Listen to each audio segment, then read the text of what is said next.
Assalamualaikum warahmatullahi wabarakatuh. Bismillahirrahmanirrahim. Ashhadu an la ilaha illallah wa ashhadu anna Muhammadar Rasulullah. Allahumma salli ala sayyidina Muhammad wa ala ali sayyidina Muhammad.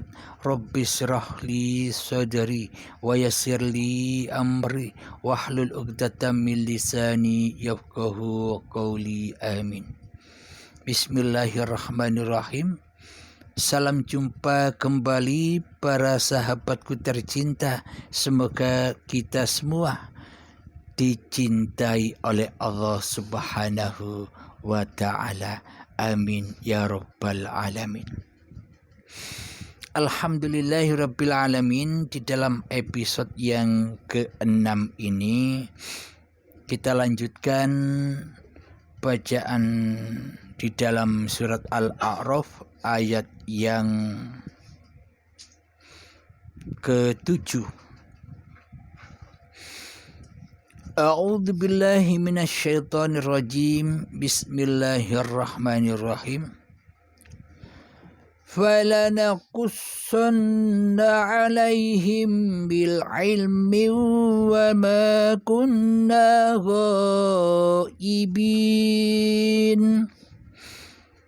Artinya, dan pasti akan kami beritakan kepada mereka dengan ilmu kami, dan kami tidak jauh dari mereka.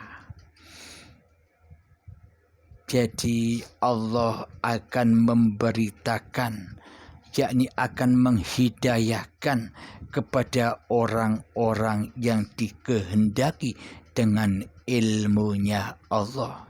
Maksudnya ya dengan uripe Allah dewe.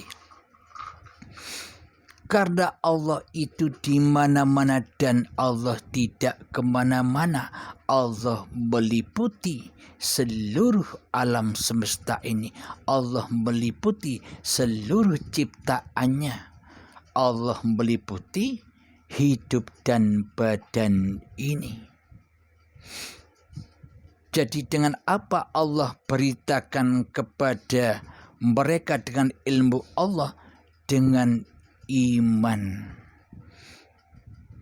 Jadi dengan imanlah kita akan mengetahui bahwa Allah itu ada di mana-mana, tidak kemana-mana. Karena apa-apa dan siapa-siapa. Karena di mana-mana dan tak kemana-mana itu ya hidup itu sendiri. Mari kita lanjutkan pada ayat yang ke-8 dari surat Al-A'raf. Bismillahirrahmanirrahim. Wal waznu yawma idhinil haqq. Faman thaqulat mawazinuhu faulaika humul muflihun. Artinya, timbangan pada hari itu menjadi ukuran kebenaran. Maka barang siapa berat timbangan kebaikannya, mereka itulah orang-orang yang beruntung. Nah, di sini jelaslah. Menurut syariat, timbangan hisab itu yang besok ketika badan sudah mati. Jika badan sudah mati, apa masih bisa bermain timbang-timbangan? Badannya saja sudah tidak ada, sudah mati, ya sudah tidak ada lagi timbang-timbangan. Jadi arti dari ayat yang ke-8 di dalam surat Al-A'raf ini, timbangan pada hari itu menjadi ukuran kebenaran. Maka barang siapa berat timbangannya, kebaikannya, mereka itulah orang yang beruntung. Kapan timbangan itu? Ya sekarang. Jadi pada hakikatnya kita sendiri, kita sudah bisa menimbang-nimbang diri kita sendiri. Kita berada di golongan mana? Kita menjadi kaumnya siapa? Kaumnya Nabi Muhammad sallallahu alaihi wasallam dan para nabi serta para rasul, atau menjadi kaumnya Fir'aun atau Namrud dan sebagainya, kaumnya iblis dan setan. Hati kita sekarang sudah tahu itu. Bagi Anda, bagi sahabat-sahabat yang sudah lama mengikuti pemaparan-pemaparan di channel Uripi Allah, sudah bisa menilai, sudah bisa menghisap sendiri, sudah bisa menimbang sendiri diri kita ada pada golongan kanankah atau diri kita berada di dalam golongan kiri. Kita sendiri yang tahu. Jadi timbangan itu sudah ada saat ini. Sudah kita ketahui di saat kehidupan ini. Bagi orang-orang yang ditunjuki Allah akan tahu itu. Maka dari itu, bagaimana mungkin kita bisa bermain timbang-timbangan sementara kita sudah kembali ke rahmatullah, sudah kembali rojiun kepada Allah, badan dan hidupnya sudah kembali kepada Allah. Jadi inilah bukti timbangan pada hari itu, berarti kan timbangannya sekarang. Hati kita bisa menimbang-nimbang sendiri. Jadi saya ini berada di golongan yang selamat apa masih di golongan yang tersesat? Timbanglah sendiri. Bila sudah Anda ketahui, bila Anda berada di golongan yang tersesat, masih menyembah hawa nafsunya, masih wujud nyata hawa nafsunya daripada Tuhannya, berarti itu di dalam golongan yang tersesat. Maka jika sudah sadar bila Anda masih berada di dalamnya, maka bergegaslah, maka berhijrahlah. Seperti hijrahnya Kanjeng Nabi Muhammad dari alam kegelapan menuju ke alam yang terang benderang.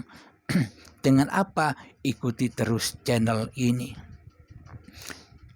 Dan mohonlah petunjuk kepada Allah Subhanahu wa ta'ala.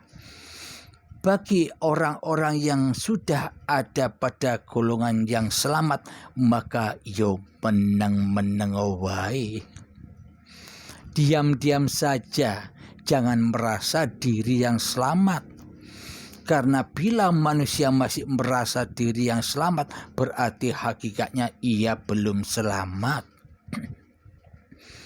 Jadi hakikatnya orang-orang yang selamat itu orang-orang yang sudah tidak tahu dirinya sendiri, karena ia sudah pulang ke rahmatullah.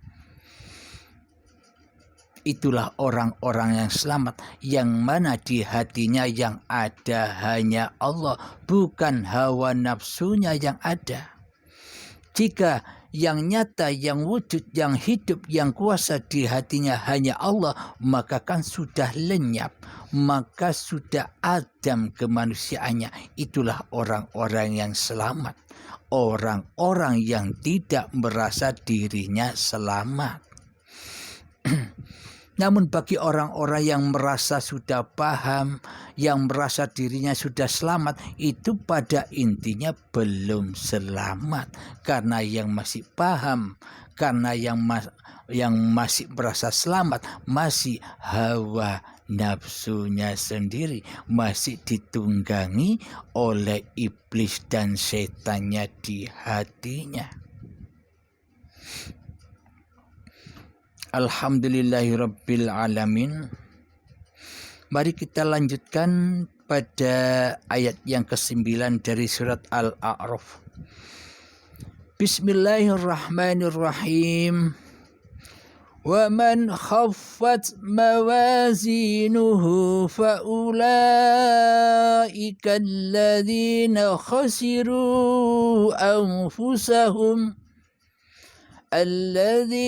خسروا أنفسهم بما كانوا بآياتنا يظلمون.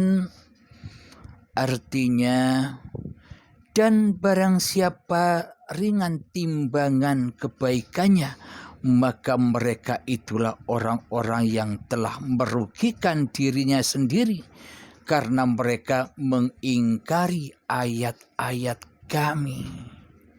Inilah manusia-manusia yang menyiksa dirinya sendiri, yang zalam tu nafsi, yang mana manusia masih mempertuhankan dirinya sendiri daripada mempertuhankan Allah sebagai pencipta dirinya. Karena apa? Karena masih berasa bahwa hidup ini hidup manusianya, bahwa badan ini badan manusianya, maka ia akan merugi di dunianya, juga merugi di akhiratnya. Babakan dunianya merugi, disiksa, diperbudak oleh hawa nafsunya, diperbudak oleh dunia, di akhiratnya pun sangat rugi ketika sholat yang diingat bukan Allah, tapi tetap dunia. Disuruh naik ke akhirat supaya akhiratnya selamat, kok malah masih bermain-main di dunia. Tidak akan pernah bisa sholat, tidak akan pernah bisa mengabdi kepada Allah bila ia masih merugikan dirinya sendiri karena tidak mengikuti ayat-ayatnya Allah, karena hatinya selalu mentauhidkan hawa nafsunya daripada mentauhidkan Tuhannya, karena mereka mengingkari ayat-ayat kami. Seolah-olah di alam semesta ini, seolah-olah alam yang ada di dalam diri manusia kita sendiri ini seolah-olah ayat-ayat hawa nafsu, ayat-ayat diri kita, cerita-cerita diri kita, aktivitas-aktivitas diri kita, sholat-sholat diri kita, ibadah-ibadah diri kita, semuanya diakui oleh diri kita. Inilah bukti bahwa kita selama ini mengingkari ayat-ayatnya Allah. Karena apa? Karena seolah-olah badan-badan inilah yang bisa mewujudkan ayat-ayat itu. Seolah-olah badan-badan inilah yang bisa membuat ini dan bisa membuat itu. Seolah-olah badan inilah yang bisa menciptakan ini dan yang bisa menciptakan itu. Karena kita selama ini luput menyaksikan hiduplah yang bisa menggerakkan badan, sehingga badan bisa menciptakan ini dan bisa menciptakan itu. Maka bagi manusia yang masih memberhalakan hawa nafsu dan badannya, maka ia akan merugi, karena tidak ada kebaikannya sama sekali di hatinya. Bagaimana mungkin dikatakan baik di sisi Allah sementara hatinya mensekutukan Allah? Itulah dosa yang teramat agung, dosa yang tak bisa diampuni oleh Allah, kecuali ia segera bertaubat. Kapan? Ya sekarang, jangan nunggu nanti ajal menjemput. Berlomba-lombalah dengan ajalmu. Jadi berlombalah, carilah iman itu sebelum kedahuluan datangnya ajal menjemput. Agar apa? Agar di dunia kita selamat, akhiratnya pun juga selamat. Agar di dunia ini kita sudah tahu jalan kemana kita harus pulang. Agar di dunia ini kita tahu kemana arah kita kembali? Ke rahmatullah. Alhamdulillahirabbil alamin.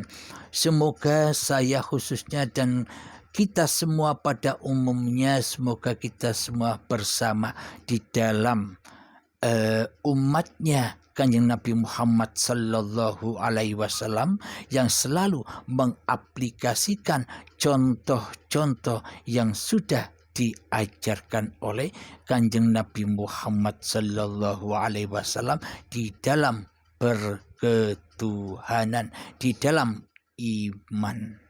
Alhamdulillahirabbil alamin. Rabbana atina fid dunya hasanah wa fil akhirati hasanah wa qina adzabannar wa sallallahu ala sayyidina Muhammad wa ala alihi wa sahbihi wasallam walhamdulillahirabbil alamin. Akhirul kalam, assalamualaikum warahmatullahi wabarakatuh.